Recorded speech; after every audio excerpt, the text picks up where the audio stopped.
Hello, everybody. Welcome to this event organized by the Center for Mexican Studies and the Latin American Institute at UCLA.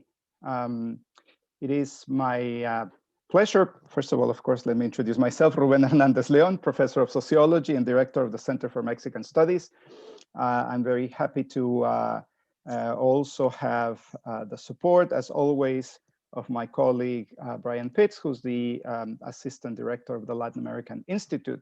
And today we have a wonderful event. We have a presentation by Juan David Delgado on the issue of Afro-descendants in Mexico and the various efforts throughout history to count and identify the Afro-descendant population. The title of his talk is No Longer Invisible, Counting and Discounting People of African Descent in Mexico, 1742 to 2020. And before I actually yield the floor to Juan David, let me introduce him properly. He's a PhD candidate in sociology here at UCLA, and he's interested in the political recognition of Afro-descendant populations in Latin America to understand how processes of nation-state formation shape the emergence of political actors, cultural categories, and social groups.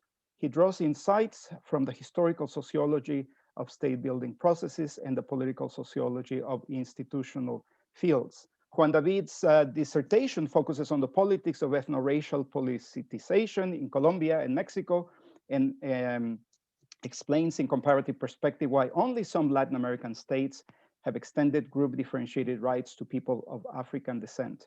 His dissertation developed a mixed methods strategy that combined data from official reports, in-depth interviews, archival sources, and ethnographic observations collected during more than 18 months of multi-sided fieldwork. Juan David's findings suggest that divergent trajectories of ethnoracial recognition can be explained by differences in long-term projects of nation-state formation, practices of ethnopolitical organization, and critical junctures of regime change. And without further ado, I want to welcome Juan David. Juan David, it's great to have you here. The floor is yours. Well, thank you, Ruben. I'm very happy to be here. I'm very thankful with the Latin America Institute at UCLA, and of course, the Center for Mexican Studies. So without further ado, let's project the presentation.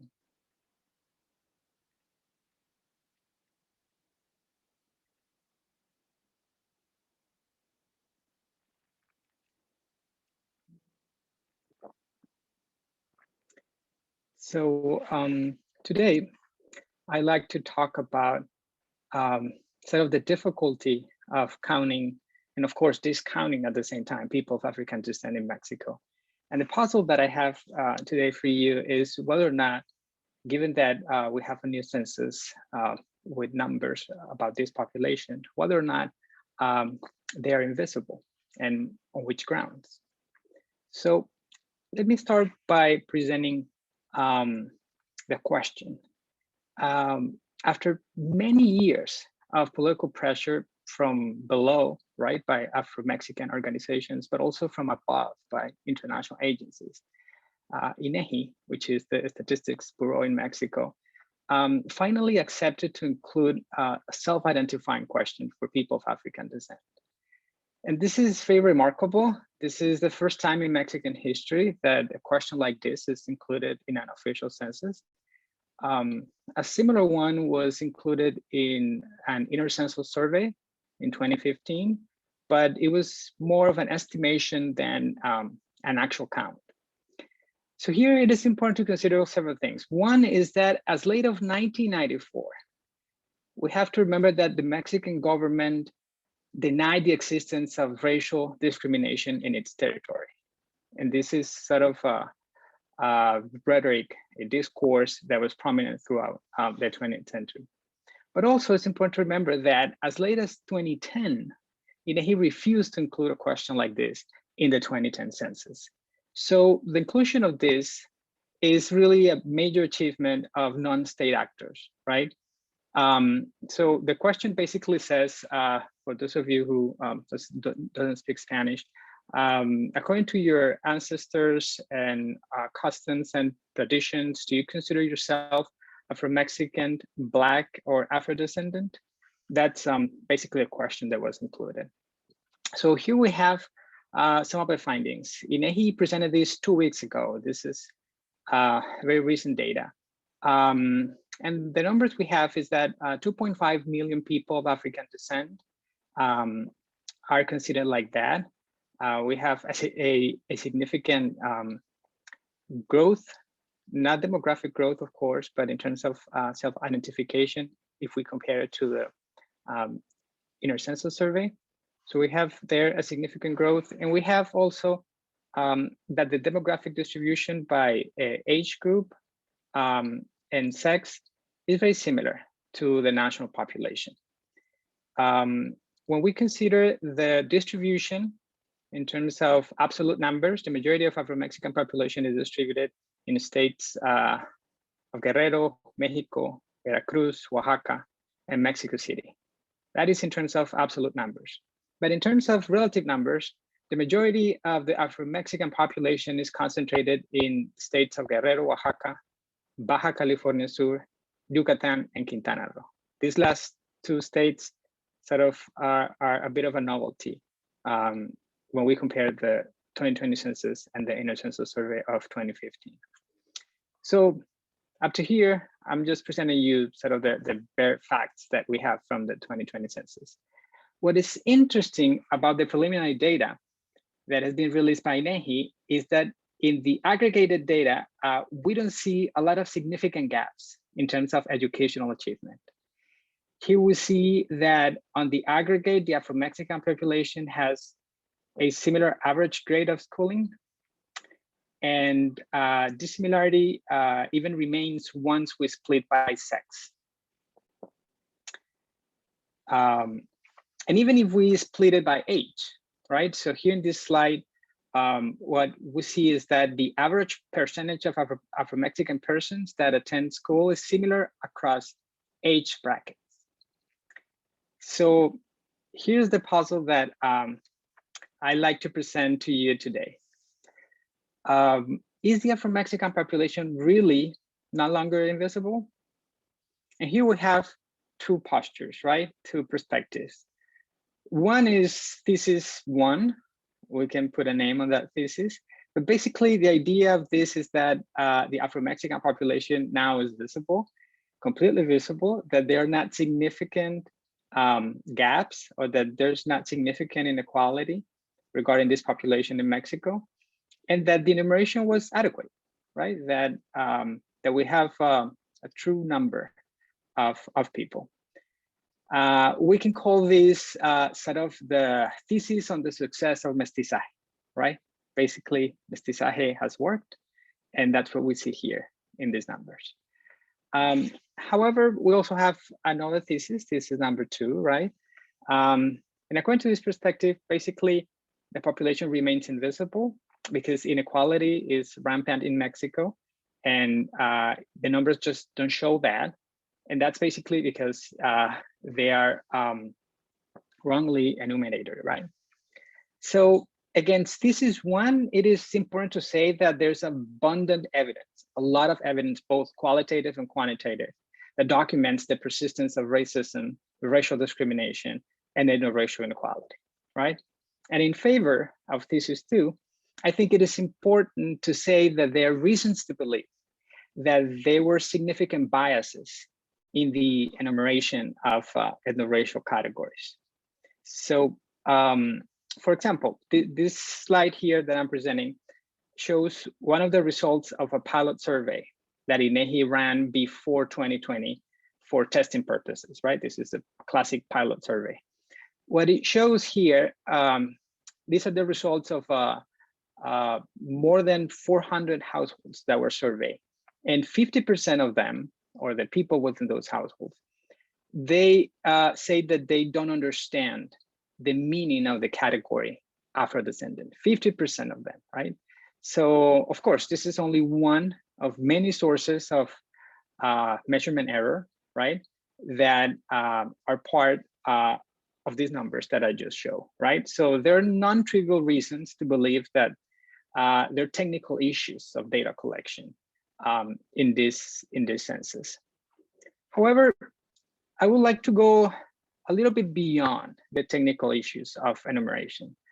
There's a big controversy right now on the writing of the question, right? So I believe that, that conversation is important, but I think there's more to just technical issues here in the numbers that I showed. So basically, I'd like to suggest a third thesis. I believe people of African descent in Mexico are certainly visible and unequal. And at the same time, I also believe that they're constitutively hard to enumerate. What do I mean by this? Well, by this, I mean that there are historical reasons embedded in the particular history of Mexico that make the enumeration of ethnoracial categories particularly difficult, right? So of course, there are technical issues, but there's more than technical issues. And I think that's something that pertains to the historical configuration of ethnoracial inequality and ethnoracial differences in Mexico. So let's talk about some of those reasons. For the sake of time, I'm gonna try to go fairly quickly over this, but I'll be happy to discuss any of these slides in the Q&A. One of the first reasons is related to the slave trade and the fact that the slave trade was comparatively short, at least within the Latin American world. So as you can see here, during the first 150 years, Mexico, or better, New Spain, right, received a significant amount of enslaved persons. This is the first 150 years only. Actually, in some of those years, it has been estimated that 1 of every 3 enslaved persons in the world were living in Mexico, right? So Mexico is an important player on this at the beginning. However, slavery in Mexico was short-lived. As you can see here, in the second half of the 17th century, Mexico stopped importing enslaved people of African descent. So why is this important? Well, this matters because some of the most lethal, capitalist, slave-intensive plantation economies of the 18th and 19th century using Afrodescendent labor didn't happen in Mexico. They happen in places like Brazil, like Cuba, like the Caribbean. And one of the main consequences of this process of sort of capitalist intensive exploitation of enslaved labor is spatial segregation, a process of racial seclusion of people in space. So this is not to say that there's no racial discrimination in Mexico. This is to say that racial discrimination in Mexico happens very often in the absence of a spatial segregation. And I think that matters. The second difficulty, I believe, is related to the fact that by the second half of the 17th century, the majority of Afrodescendants were free. As you can see here, by the second half of the 17th century and on, basically 1646, the majority of Afrodescendant population in Mexico was free people of color. That is significant because we have a population that is more mobile, right? That is less attached to sort of the consequences of slavery. Let me show you the comparison between Mexico and other countries in Latin America. Now, this happens really in sharp contrast with countries such as Brazil or Cuba, right? By the 19th century, Mexico had the biggest proportion of free people of color in the region. You can see in the comparison, Brazil and Cuba, the proportion was inversed, right? They had more slave populations than free people of color. So this matters, as I said, because of the colonial legacies of the color line.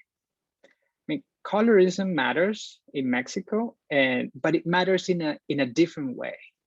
Research on this has documented the regionalized effects of colorism. So again, this is not to say that racial discrimination doesn't happen.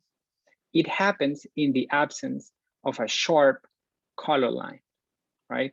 Because of the amount of free people of color that were already sort of engaged in, let's say, biological processes of mestizaje. Now, the third difficulty is related to the fact that Mexico was one of the first countries to abolish slavery by an Afrodescendent president, which is something very particular of Mexico as well. So here in this slide, you'll see the different dates in which abolition happened in places with heavy slavery, like the US, Cuba, and Brazil. You can see how the abolition of slavery took longer, right? Whereas Mexico, one of those that first abolished slavery, first in 1810 by Morelos, and then it was ratified by Vicente Guerrero in 1829. The fourth difficulty is related to the fact that people of African descent were excluded from the national representation in the early 19th century. Here we have a statement by Jose Maria Luis Mora, one of the prohombres of Mexican liberalism. I apologize for the racist language, but I think it's important to highlight how elites were framing this in the early 19th century. The number of Blacks has always been very short, he wrote, and today has almost completely disappeared.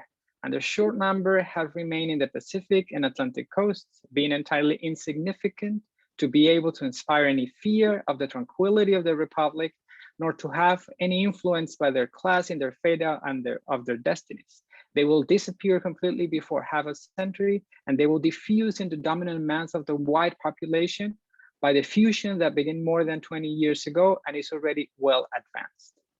So what is interesting here is that although the abolition of casta categories happened at the beginning as one of the achievements of Afro-Descendant populations like Vicente Guerrero, very early in the 19th century as well, elites and the racist rhetoric of elites, they were trying to render that population invisible, right? And we can see here the fear of pardocracia, something that happened throughout the region, right? The government of brown and free people of color. It was also here in Mexico.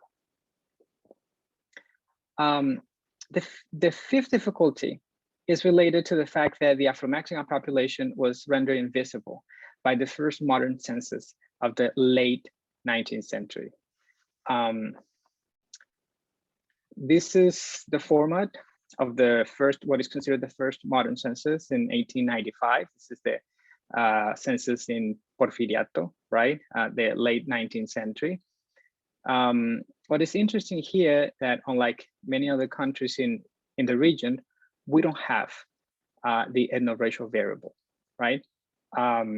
What began as an achievement, right? Then it became part of a racist invisibilization. And by the end of the 19th century, we have sort of a project, right? Of rendering visible these differences. This matters because basically since the late 19th century, we don't have the salience of a category, right?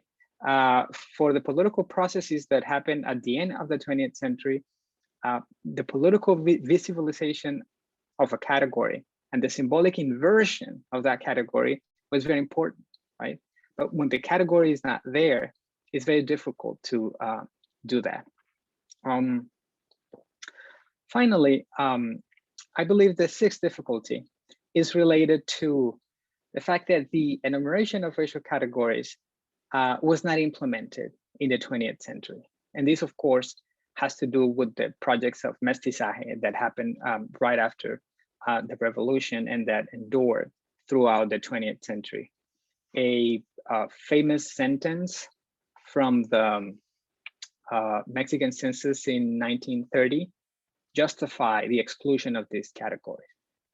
Basically, the Dirección General de Estadística wrote this: the data collected on race, in addition to implying an anti-scientific concept, have progressively turned out to be more false, to the point of no longer just serving any credit, except in rare cases, such as those presented by groups still isolated from the national life. Very few individuals have knowledge of the ethnic characteristics of their grandparents, and none of those of their great-grandparents. So what began at the beginning of the 19th century as an achievement of free people of color then was denied, but the liberal elites became a project in the last part of the 19th century. And by the beginning of the 20th century, now it's a demographic reality, right? So that is to say that when we compare Mexico with the rest of the countries in the region, what we have here is a map that was drafted by Mara Loffman on each census that has been conducted in 17 Latin American countries from 1810 to 2010, right? The gray cells are the years where census took place. And when you see a black dot, it means Afrodescendent visibility. If you can see Mexico there, you'll see that Mexico is one of the few countries that consistently avoided the categorization of people of African descent, right? In none of these eras, let's say, people of African descent were rendered visible. That's why I believe there's something more than just the technical difficulty, the framing of the question, that of course, they're there in the 2020 census, but there's something substantive to the difficulty of estimating the number of people of African descent in Mexico.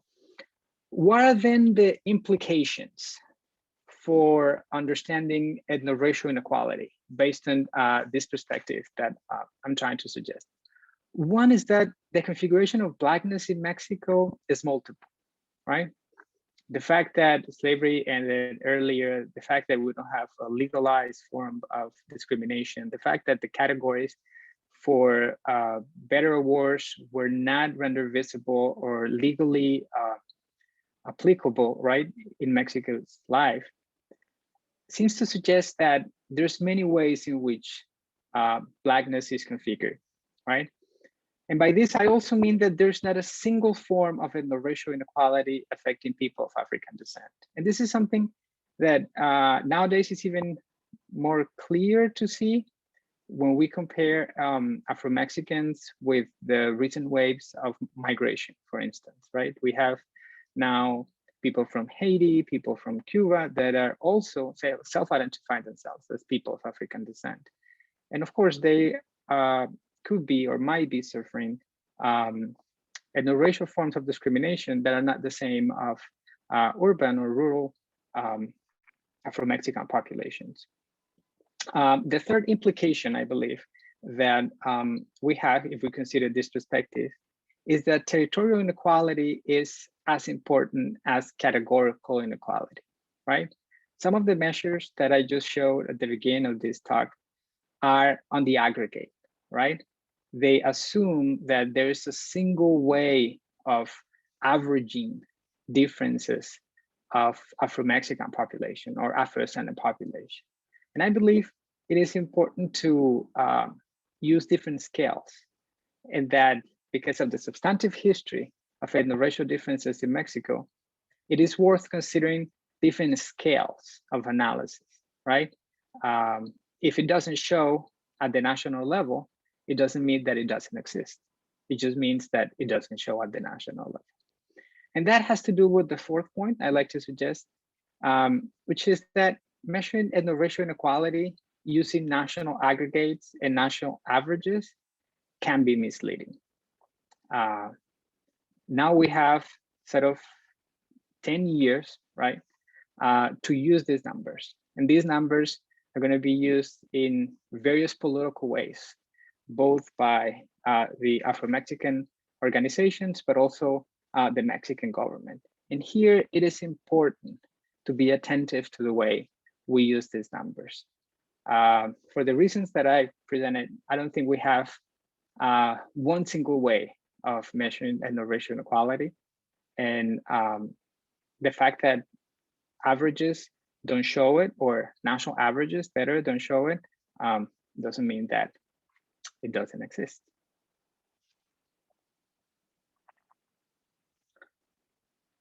That's it.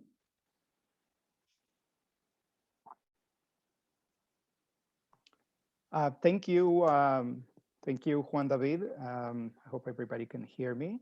I am going to thank you for this very interesting presentation, very thorough. You're covering centuries actually of ethnoracial history in Mexico and beyond in under half an hour. That is actually an achievement in and of itself.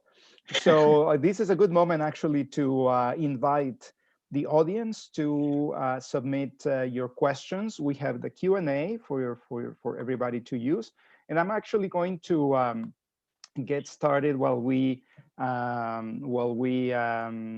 more questions coming in. I'm sure that this is very sort of thought-provoking on many levels, and also just because of the differences, right, between Mexico and the United States, for example, between Mexico and other parts of Latin America. And so here we go. We have some questions that are coming slowly but surely. And the first question, Juan David, to you is from our colleague Cesar Ayala, Professor Cesar Ayala. And the question reads in Spanish: La pregunta sobre qué significa afrodescendiente solamente permite marcar una opción. Es una pregunta engañosa. And let me translate that very quickly. Professor Ayala says, the question about what does it mean to be Afrodescendant only allows one choice, and in that sense, it is misleading. What would you say about that, Juan David?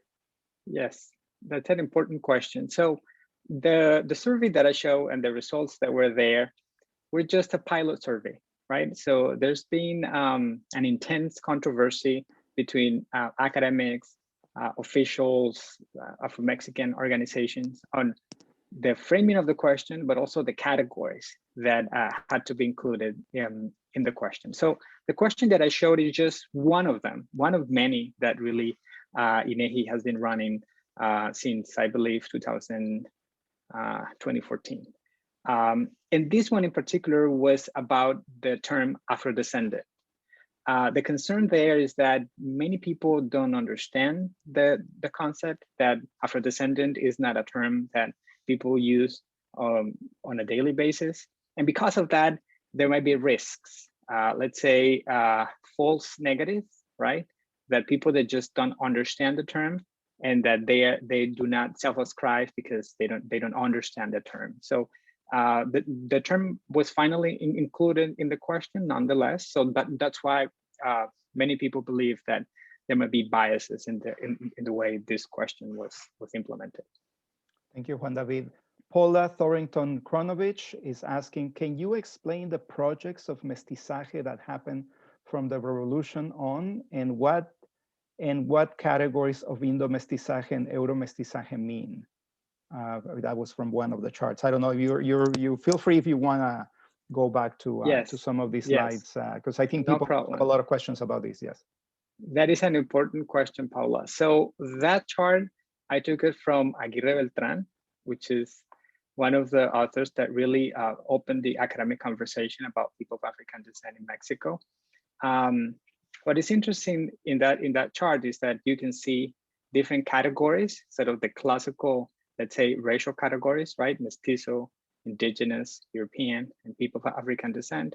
But also that categorization allows you to break that by different kinds of people. For instance, the distinction that I just made between free people of color and enslaved population. Now, regarding mestizaje is a difficult word because it means different things, right? So there's a demographic process of mestizaje that really began in Mexico many years before the actual word was coined by Mexican elites. So that is one process that is important, that it is important to document. But then by the late 19th century and the early 20th century, mestizaje also became a political project, right?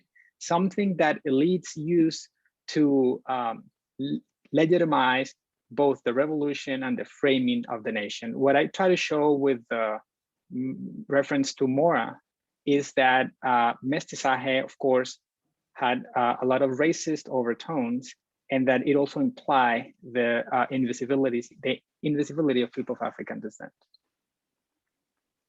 Thank you, Juan David. Ariel Tumbaga asks, how did the phenomenon of passing socially and or legally affect invisibility of Africanidad? What are its effects today?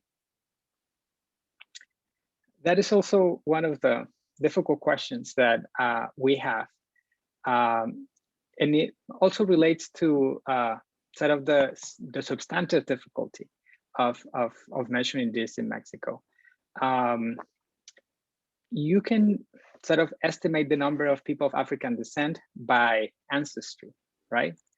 And when you do that, for the most part, you will be counting people that, for better or worse, have crossed different ethnoracial lines, right? So the crossing between Indigenous and Afrodescendent populations, European, Indigenous, and so on and so forth. And we know that in the region, Mexico is famous for that. And we can contrast the Mexican experience with the, let's say, the experience of Argentina, right? Or the Southern Cone, where this kind of demographic mestizaje didn't happen or happened very little. However, when you do that, and this is the puzzle, a lot of the ethnoracial inequalities that you will capture if you just measured, for instance, skin color, doesn't show, right? So it goes to my point that we need to be careful at analyzing this data, because Afrodescendency in Mexico means different things at different times. The notion is being politically ambiguous for the reasons that I just show. And I believe we have to be careful with the results that are coming from the 2020 census. Excellent. Sagrario Cruz Carretero asks, ¿cuáles consideras que son los errores más importantes del INEGI, además de la pregunta para causar el subregistro de afrodescendientes? What do you think are the most important mistakes that INEGI made? You know, for those who don't know it, of course, INEGI is the equivalent to the Census Bureau in Mexico. In addition to the question that might have caused the under registration or undercount of Afro-descendants? Yes, that's a good question, Sagrario. Thank you for the question. I think there are a lot of mistakes and areas of opportunity that can be, and I believe should be, improved for, let's say, the 2025 inter-census survey and the 2030 census. For the most part, people have focused on the wording of the question, and I think that has to improve, and we need to do post-censal enumeration survey in order to estimate what are the actual biases within the data. I think that's possible, that's doable. Agencies throughout the region do that all the time. But I think we have to consider other things. One is the participation of Afro-Mexican population and academic sectors in the process. For the most part, all these tests and pilot surveys that I show at the beginning of the presentation, they were done sort of in isolation of a significant consultation with people of African descent and the academic sector. I believe a binding consultation, open discussions on the way we run these pilots and the way we define the questions would certainly improve the way we do this moving forward. Great. Celia Lacayo says, great presentation. Can you talk more about the difference with the US and implications, since you mentioned more with Latin America comparisons? Celia, great question, very open. I think there are many, and to some extent, what I try to present was a comparison between Mexico and the US. But your question is very, very interesting, because it makes me think what is particular about Mexico, but also what is particular about the US. I believe the US within the region is an outlier. And I believe some of the processes that we see in the US are very particular of the US in terms of, for instance, spatial segregation, right? The notion of ghettos that is so common, right? And so, typical of US cities, you don't see it as much. And the deep implications of this kind of a spatial segregation, you don't see in many cities of Latin America. And even in the cities where you see this spatial segregation, it is not as deep. So that is, for instance, one big difference that makes it easier for analysts here in the US to run a national average and see big differences, right? Across territories, across regions, across generations, that I believe is embedded in the particularities of the US case. When you try to do that in Latin America, you'll find these things that INEGI is showing right now. Thank you. Natalia Reyes is asking, when you say that there isn't spatial separation in Mexico and that this lack of geographic separation influences the character of ethnoracial segregation, what do you mean? Yes, thank you, Natalia, for the question. What do I mean by the implications of spatial separation? I believe one of the sort of structuring features of racial inequality is spatial separation or racial segregation. I think space matters. And when you allocate less resources to different kind of people that have been secluded in a particular space, you create races, basically, right? And we can see it. We can see that in the South, but also we can see it here in the North, right? In places like Chicago, for instance, that is well known for its spatial segregation. That many of the outcomes, right, in terms of educational attainment, job access, health access, are related to this sort of founding feature of racial segregation. When you don't have that in places like Mexico, when it is not as pronounced, when you don't have these spatial effects of racial discrimination, it doesn't mean that we don't have racial discrimination. As I said, there is racial discrimination, but it works differently when it happens in the absence of spatial segregation. Thank you. Cesar Ayala, my colleague, Cesar Ayala, our colleague, is coming back to the question of the wording, I think, in the term of Afrodescendant. He writes, even someone who understands the term, I gather he refers to Afrodescendiente, cannot answer it because it implies the term refers to negro, but not mulatto or vice versa, to take one example.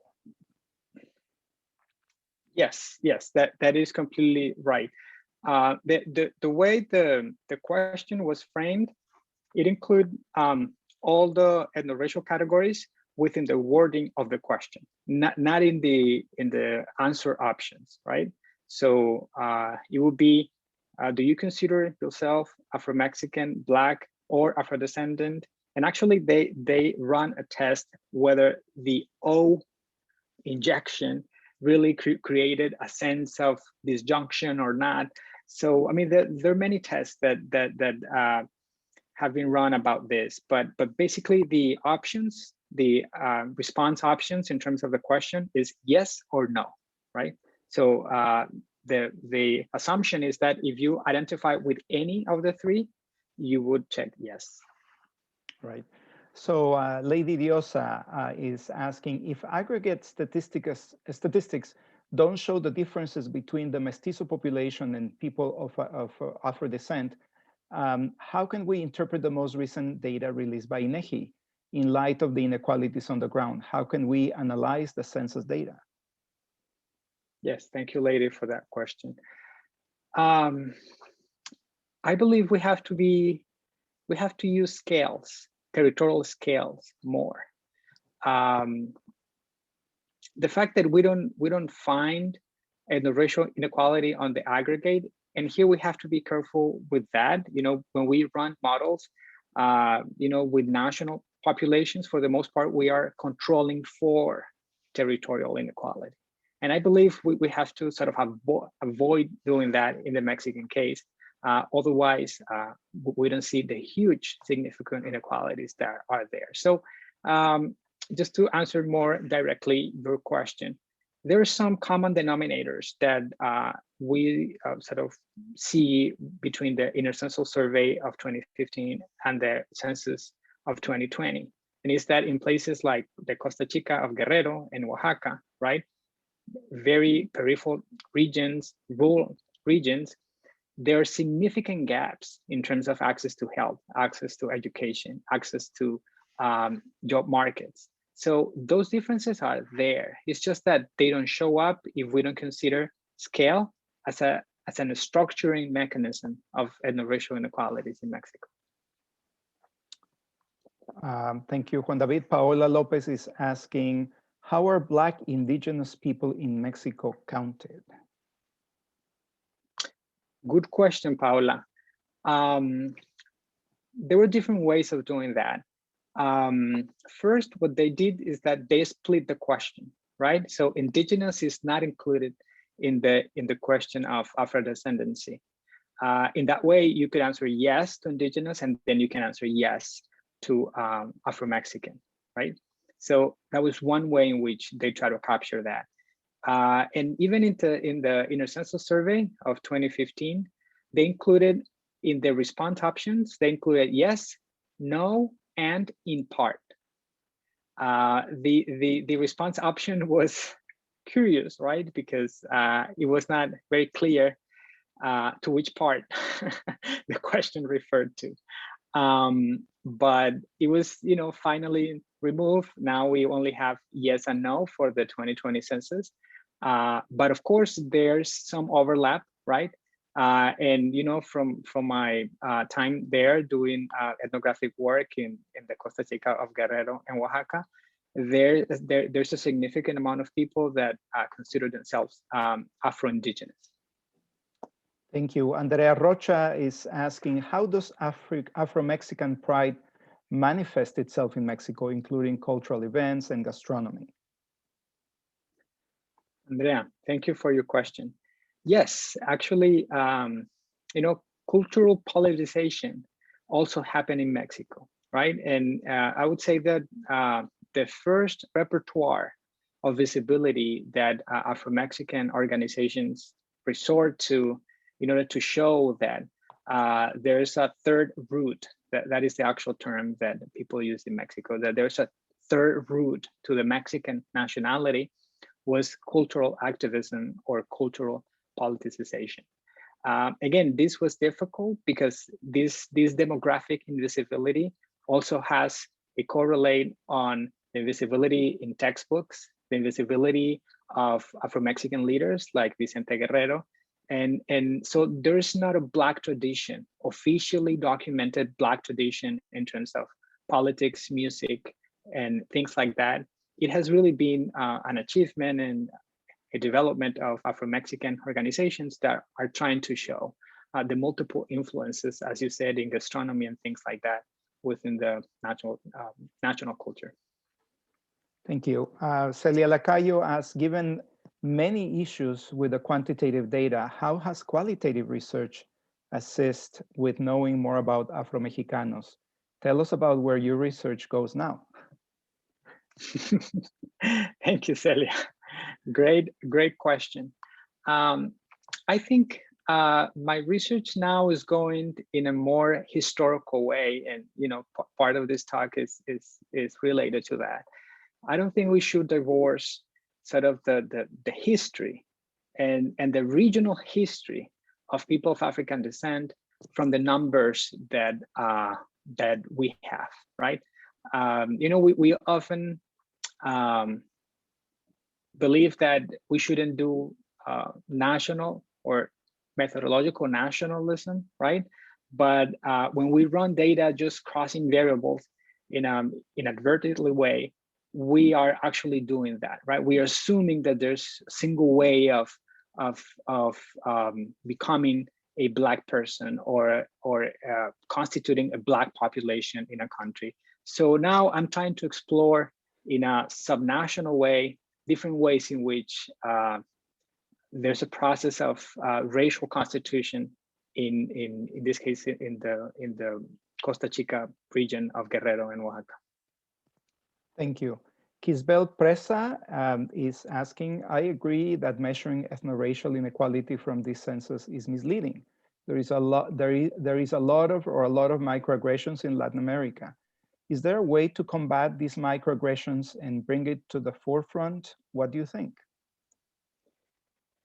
Yes, I do believe there are ways of doing that. So let me give you an example that happened in the 2020 census that is related to the micro interactions, right, between the interviewer and the respondent.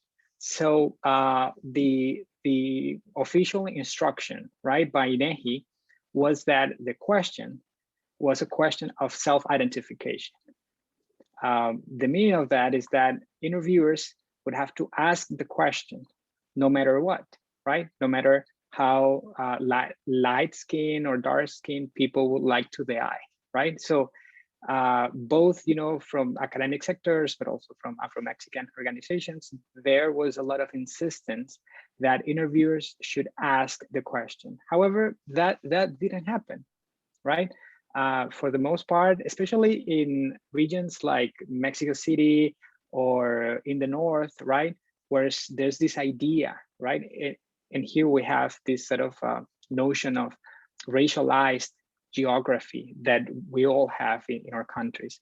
So because there's this assumption that there's no Afro-descendant people there, why bother to ask the question? So there were many reports, right, that this question was not asked, and that it was actually not a self-identification question, but more like hetero classification question, meaning people were racialized, and if you would look like not dark enough, then the interviewer skipped that.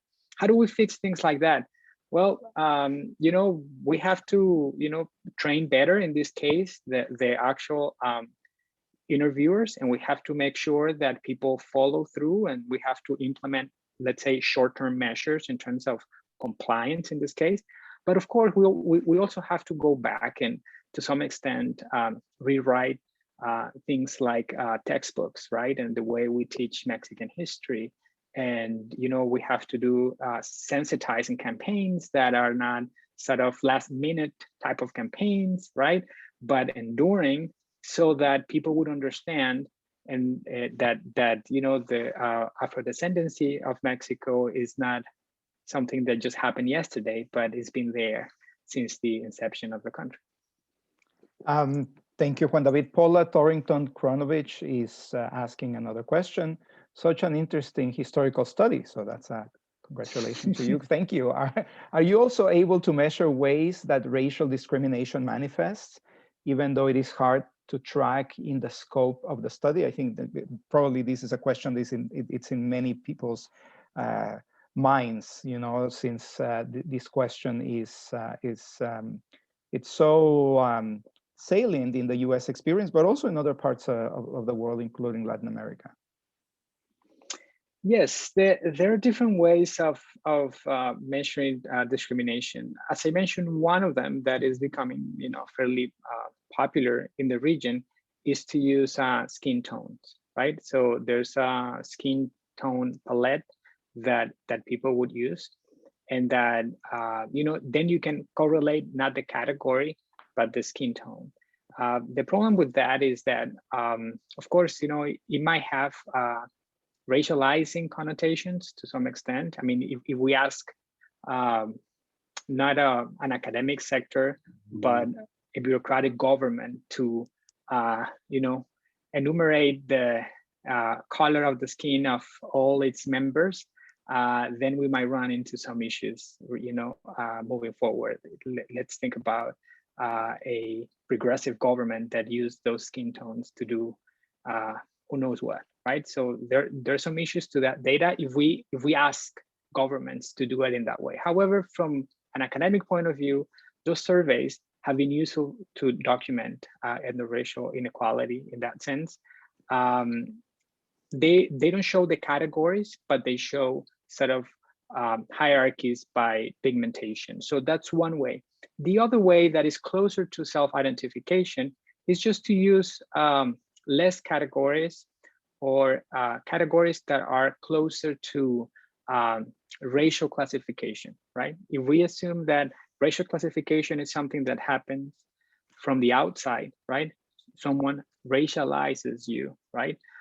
Then tracing the social life of those categories might be useful to see inequality better. So just to give you an example, in some surveys where we have the category Black only, and we don't have Afro-Mexican or Afrodescendant, then there's evidence that those inequalities are sort of more visible at the national level, right? But then I still believe, and the question remains of a scale, right? At the end of the day, public policies are not implemented necessarily at the national level, they are implemented at the regional level. So I believe still there is this big need to understand what is happening locally and what is specific to certain populations at the local level. Thank you, Juan David. Silvia Zamora is asking a very, very interesting question here. Including an Afro-descendant question in the census is a major shift in Mexican racial thinking.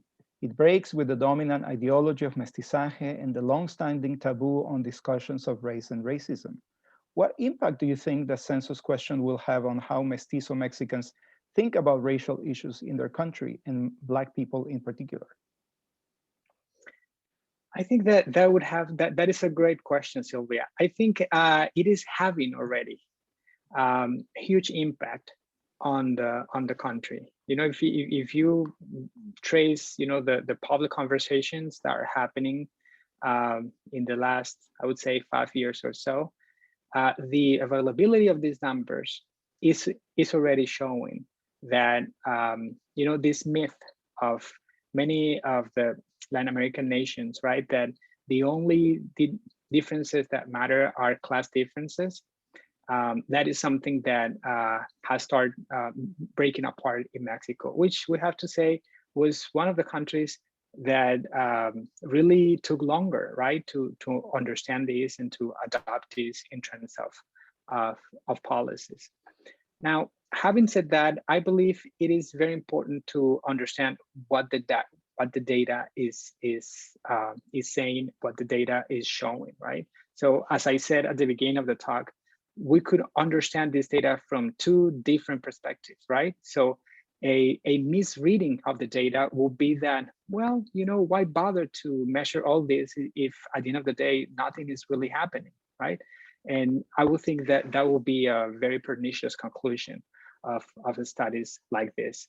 Now, the other way of going about this is that if we only measure, let's say, skin color, that will be the only way to understand the true inequalities that are out there.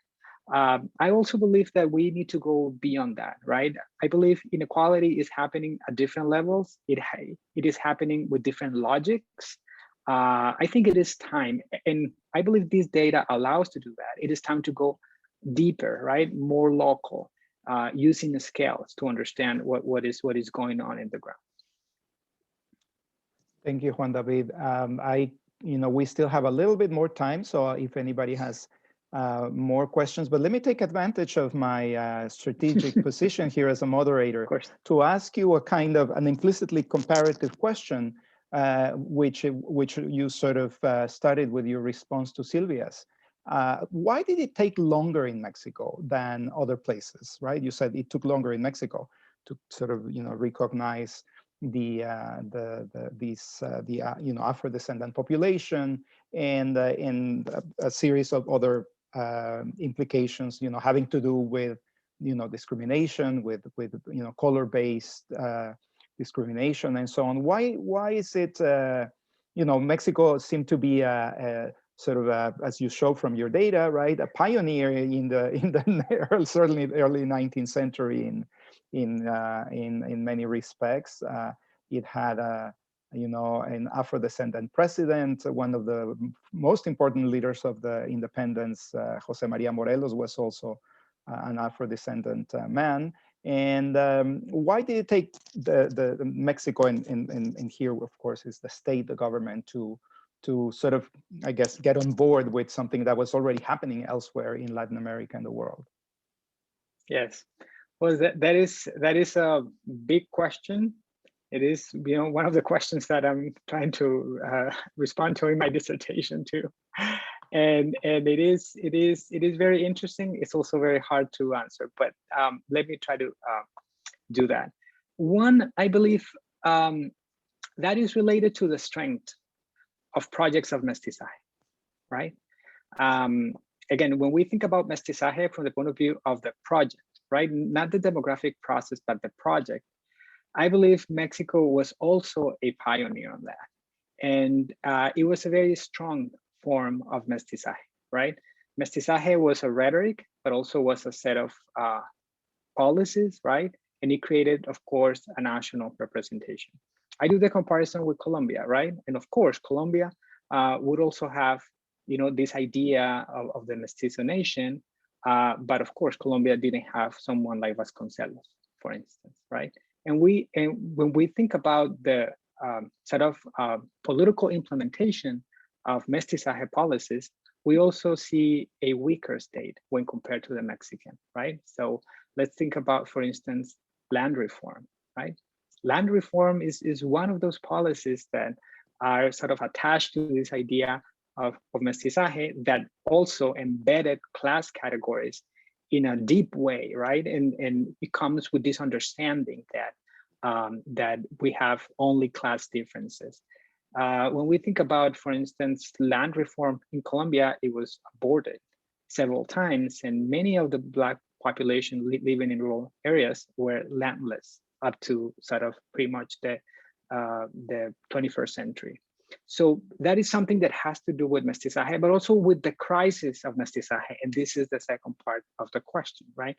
When we think about the democratic transition in Mexico, political scientists debate all the time whether or not there was democratic transition in Mexico. I mean, when we compare that to the Southern Cone, when we compare that to even Colombia, right?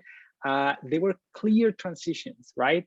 And these transitions rewrote the Constitution, reframed the social contract, and create policies and opened sort of a political space for important regulations that were absent for the most part in the 20th century. That didn't happen in Mexico, right? This political opening was more dubious, was more institutionalized. The Constitution didn't change. We still have the 1917 Constitution. So all that makes it really, really hard to implement this in the same way that happened in many other countries in Latin America. I'm not sure I answered your question, but yes, you did. Thank you. Thank you very much. So since I'm just going to take advantage of the time here that we still have, thanks to your brilliant and synthetic presentation, Juan David. Paola Lopez is asking, has this recognition of Black Mexicans impacted the entertainment industry in Mexico? We often see only white Mexicans in movies and telenovelas. Do you see any changes in terms of representation? That's an interesting question, Paola. Thank you. It is very recent, right? As I said, the transformation has been happening, I would say, in the last 5 or more years, perhaps, being very optimistic, I would say the last 10 years, right? There's not a lot, but I think there's a growing understanding of the importance of portraying people of African descent in a way that is not folklorizing. So that is one, right? Asking that every single Afrodescendant person has to have a culture, right? It has to demonstrate. So, there's a push for or against folklorizing the difference, right? But then there's a push for not exoticizing the difference as well, right? So it goes to the idea that there's different ways in which people of African descent can be, right, in the country, and can also achieve, right, of course, many different social goals and positions that are not necessarily those that are normally attributed to Black people. So that is something that is happening very reluctantly, I have to say, from the point of view of governmental agencies, but also, marketing agencies or media production.